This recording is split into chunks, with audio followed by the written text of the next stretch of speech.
Hello, everyone. You are listening to the C Squared podcast with Corey and Curtis.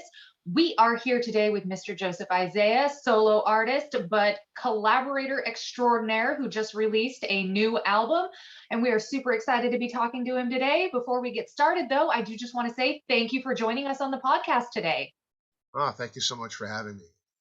Yeah, and so for people who may not be aware of who you are and what you do, and if you're not aware, people, seriously, go check him out. Awesome music. Do you want to give just a brief, intro, nutshell version of who you are and what you do? Yeah, I guess, long story short, I don't know, just a maniac recording artist that does a lot of different projects. I'm currently working under the umbrella of Seeking Sirens, Sour Times, and From Under Concrete Kings. And I just recently branched out into, doing some collaborative work. I had done some before a couple years ago with John Keita from Diecast, who I played with in City of Homes years ago. And now I'm just kind of basically just trying to record as much as I can with bands or without. And that's basically me in a nutshell.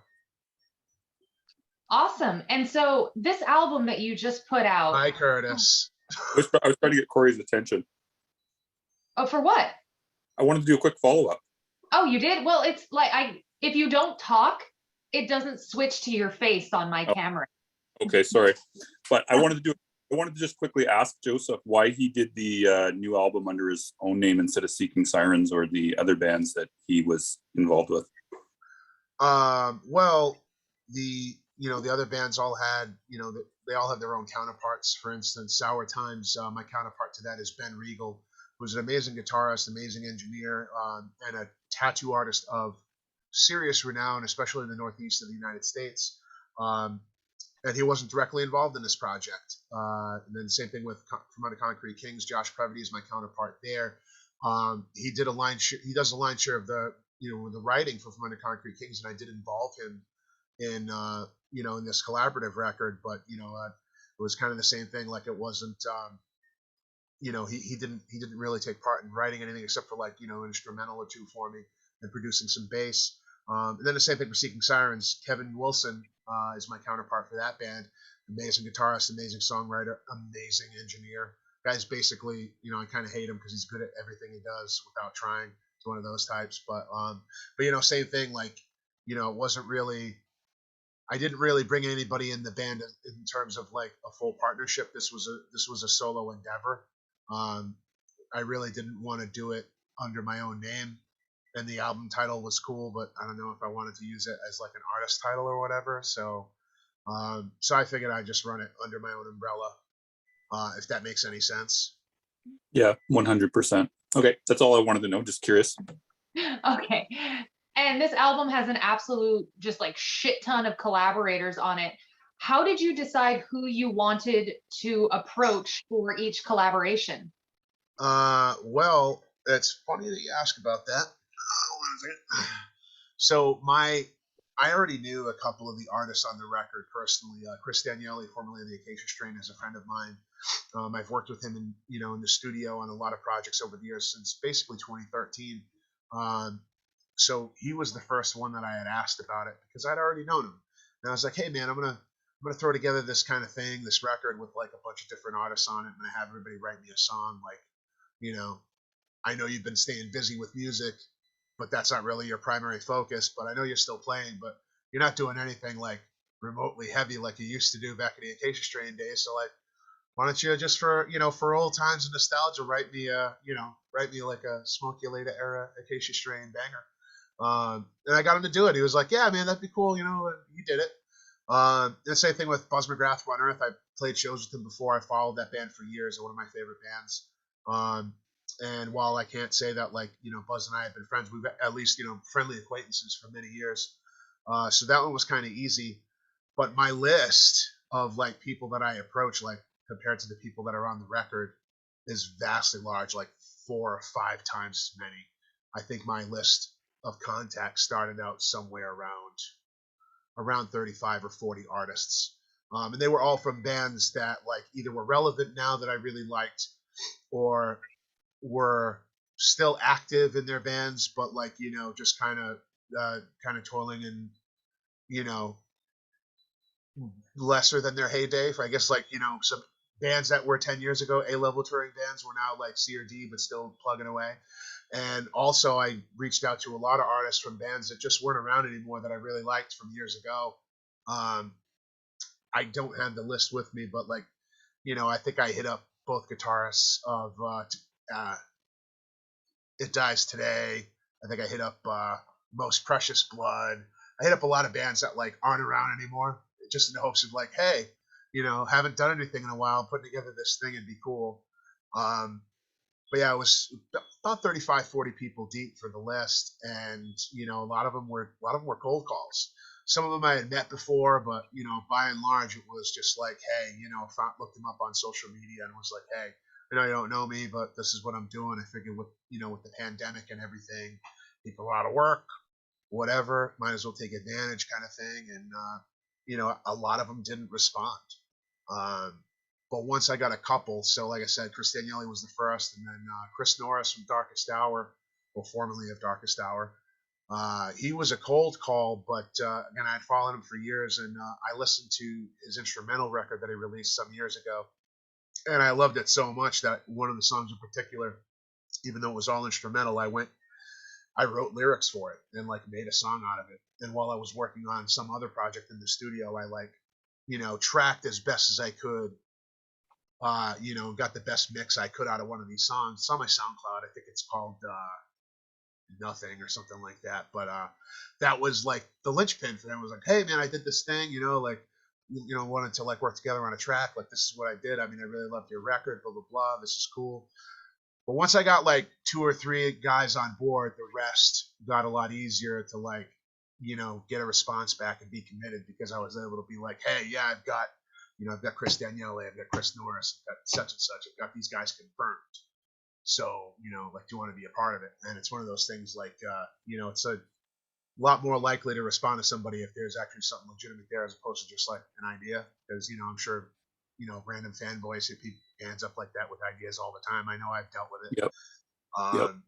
But yeah, like once I got a few, it kind of got up there, and there was a couple that responded back. But by the time they did and they were interested, it was like, all right, well, this project is already it's already quite large.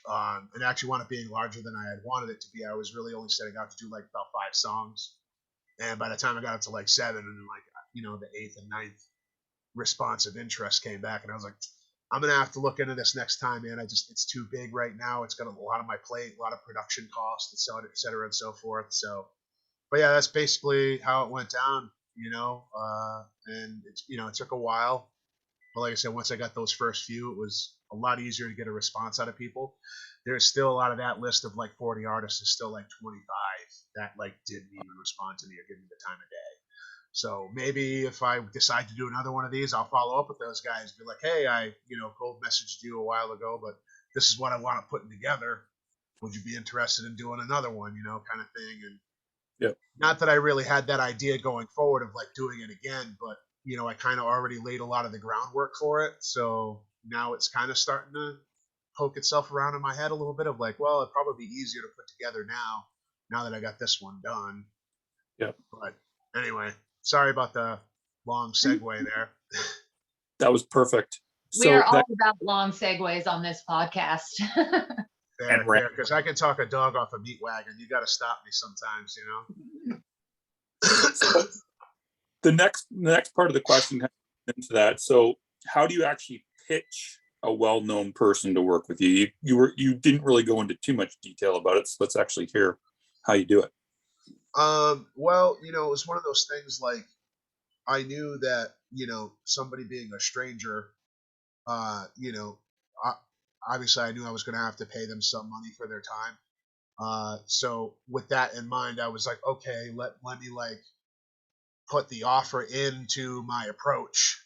And, I kind of went with the industry standard of it. Like whenever you're working with anybody, for the most part, you put half down and then half on completion when you're commissioning for a project kind of thing, like at least that's my experience with mixing and mastering, merch design, stuff like that. You pay half down, and then once everything's approved, you pay the rest. So, part of my pitch was, hey, this is what I'm looking for. And basically I was like, I just really want guitars. If you want to do bass, that's great, but it's not, it's optional. I have a bass player on deck, which of course was Josh Previty from Under Concrete Kings. Got a great bass player on deck that's going to do all the session work to make it easier. Only do it if you want. Like I need basic drum programming just so like you can articulate what kind of vibe you are going for. But if that's not your thing, basic, just the idea is fine, because again, I'm gonna have a drummer come in and live track everything, full production. And then it was, I made an offer consummate on like what I thought they might take versus like, I don't want to pay too much money. Yeah. Oh God. I know this, by the by, seems counterintuitive. I'm smoking here, but it's keeping the cough loose, which is kind of cool. It's all good. That was the only reason I actually went and paid $12 in Massachusetts for a pack of cigarettes, because I knew it would make the costs a little more expectorate instead of just like sitting there in my chest driving me crazy. Mm-hmm. But anyway, so I also was like, yeah, willing to offer this. We can negotiate that if you think that's not going to work or whatever. But whatever we agree on, I'm willing to pay half down to get you started, and then half a completion once I have once I approve the final composition and have all the stems that I need and get the okay from my engineer that those are good. And for instances, for a lot of that, I had never had anybody produce songs for me before, so I was somewhat unfamiliar with the concept of like royalties and percentages and stuff. So like, I just kind of blanket offered like, yeah, whatever we agree upon plus like, 25% of the royalties for the track. If that Cool. works, again, we can negotiate on that. And a couple of them did. I think like, Buzz was super cool about it. He was like, yeah, man, I'll do this for next to nothing. And like half 50% of the royalties. I was like, man, everybody else got 25. If you really want 50, can we do it for this? And it was like, it was already cheap. And then it went to peanuts. And he was like, hell yeah. Wow. And I was like, cool, sweet. Yeah. So, it was one of those things like, I just tried to make it concise, but like covering all the bases as possible, which is a really hard line to walk when you're writing like emails and messages on social media and stuff. But yeah, it basically was like just tried to be like real concise, professional about it, and quick, and like hey, there's no timeline on the project per se. I just I'm looking to get it done in the next like year or two. But give me an answer either way. No big deal, no harm, no foul. This is just what I'm working on, and I love your work. Keeping it positive. Like I didn't hit up anybody that like was just a cool name. Like I made sure that I reached out to people that like I really loved some of their releases at one time or another. And that was basically it for the cold calls. By and large, a couple of them didn't really even charge me anything. So it was just like, yeah, so it was cool. Like, realizing that like a couple of people like actually knew who I was for the most, to an extent, and it was like, oh yeah, right on, man. Yeah, no, I'd love to do that. And even the ones that did it was like, oh yeah, man, that sounds great. And then I just know I'm not going to have time, whatever, blah, blah, blah. But, like I said, out of those 40 people, at least half didn't even respond to me at all. So, yeah. But that's just the name of the game.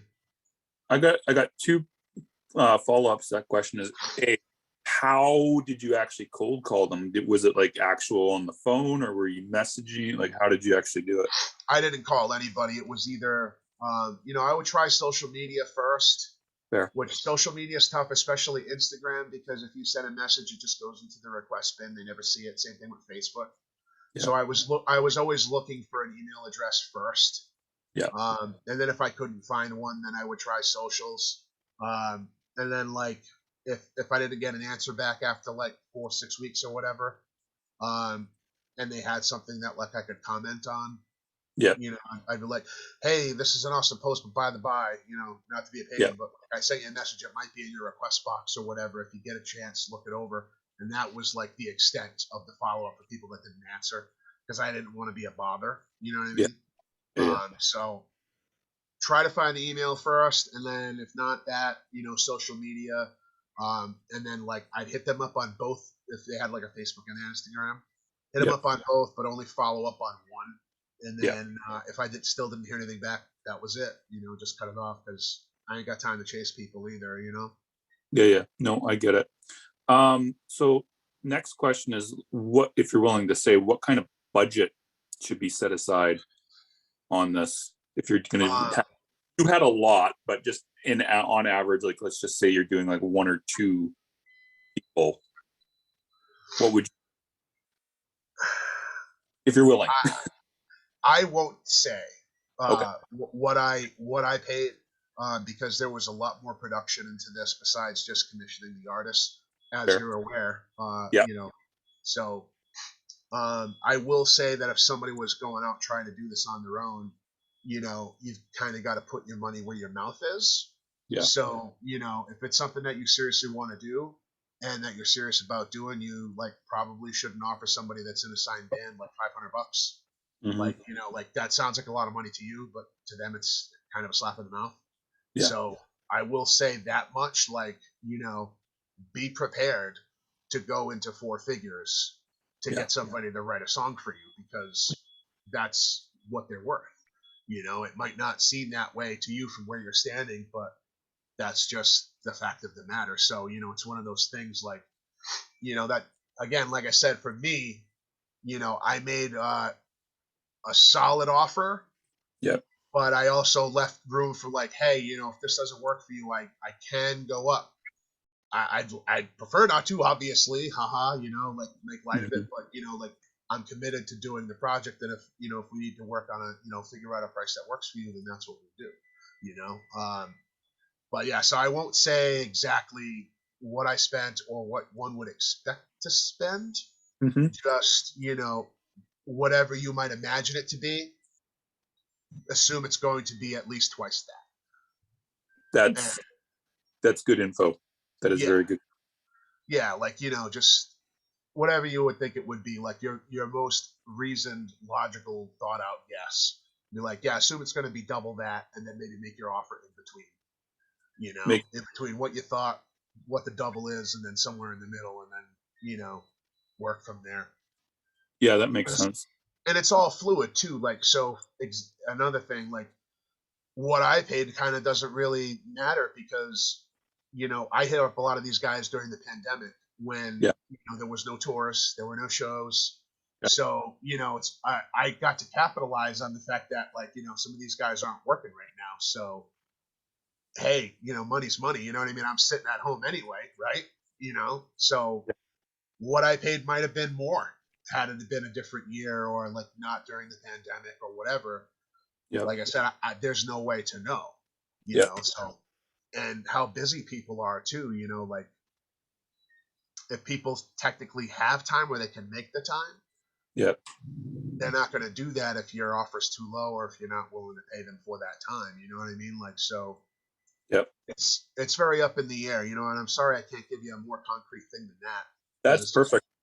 No, like I said, even what I paid isn't a standard to go by any stretch, because I had other circumstances both in my favor and not in theirs that kind of worked out, you know? Yeah, it's a bit of a negotiation. Corey, did you have a follow-up on that one or no? Not really a follow-up, just kind of a point that, like, even if you are best friends with whoever you are asking to collaborate with, you should still have a budget for even those people as well. Yeah, like you said, I mean, you're asking them for their talent, and this is what they do for a living. So you should, even if you are like next door neighbors with Matt from Trivium and he comes over to your house for barbecues all the time, you should still have a budget set aside. Oh yeah. Yeah. I mean, if anything, for those particular people, I'm of the mind that, like, you know, you should offer them more than what you think they should get, because, you know, that's what a good neighbor and a good friend is supposed to do. You know what I mean? Like, that's just, you know, that's the supporting small business thing. Like, I don't think you should ever ask somebody that's got a small independent business for a discount. It's like, no, let me buy your stuff, man. Like, hey, if I buy this, that, and the other thing, you maybe want to give me that one off the top, like, that's cool. But like, no, like, I want to pay full price, and like, I want to help out, you know? So you've got to look at it like that too. Like, even your best friend, like, unless they're going to get something non-monetary that's going to make it worth their while, like, you should never like ask your friends for like a freebie or something, but not for something like this. You know what I mean? Like, it's too big, you know? Yep. 100%. Cool. And so, do you think working with these different collaborators ended up achieving what you wanted it to in terms of like the success of the release? Well, that's a complicated answer. Um, my goal when I did the record was I had no achievable goals out of it other than I wanted to do it. So like I wanted to do this good record and give it 110%, use every tool at my disposal in terms of, me being a vocalist. And I wanted to write great tracks with, some of the best artists that I could find in the world that would have me anyway. And I wanted those songs that I wrote with those guys to be able to compare with their other work for those bands and be like, okay, no, this is comparable, like that's not to say that, for instance, off the top of my head, that I think I'm as good as like Tommy Vext or, DL from Bad Wolves. No way. Those guys are just amazing.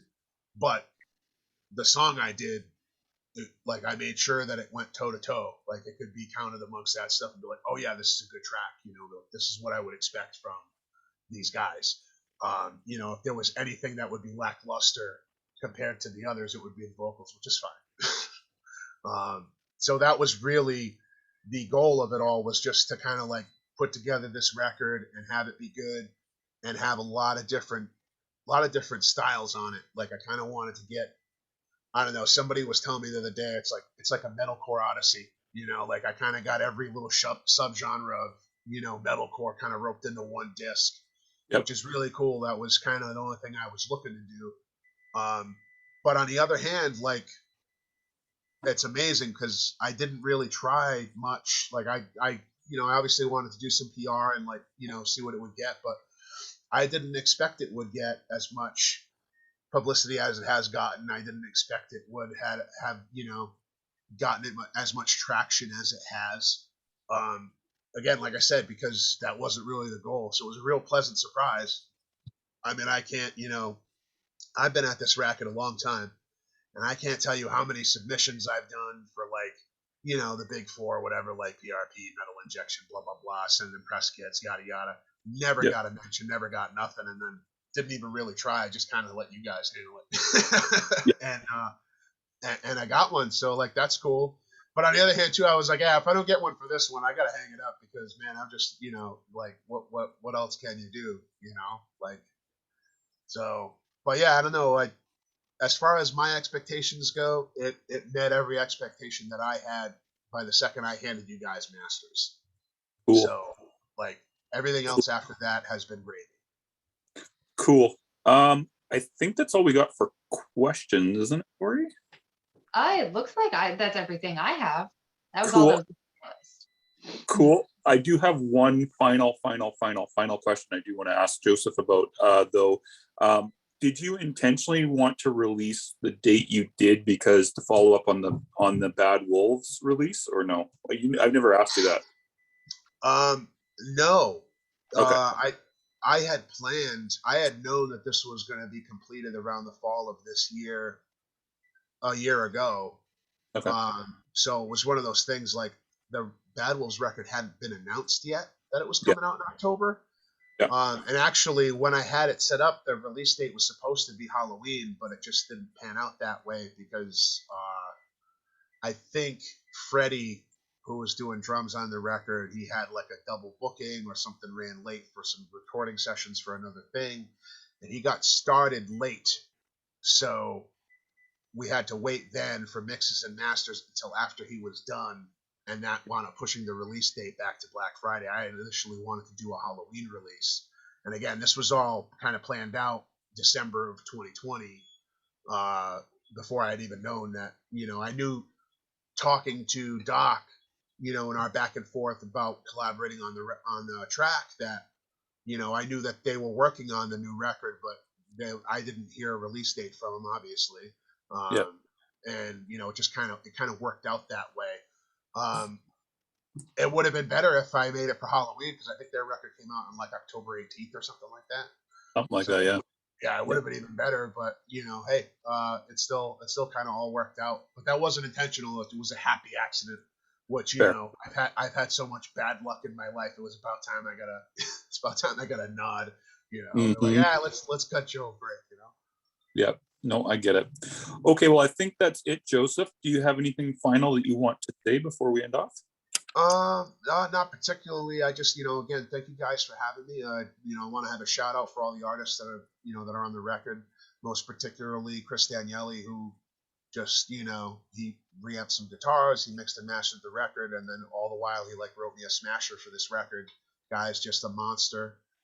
I can't thank him enough and appreciate him enough. And, you know, also Josh Previty from Under Concrete Kings and Freddie Velasco as well. Just, you know, for being a part of this and for helping me make it a reality. And that was basically it. You know, I'm just super thankful with everything that's going on. And I thank you guys for everything that you do and for having me on your show, man. I appreciate it. You're very welcome. And with that, party on, Corey. Party on, guys. Party on, dudes, dudettes, and all that. Cool.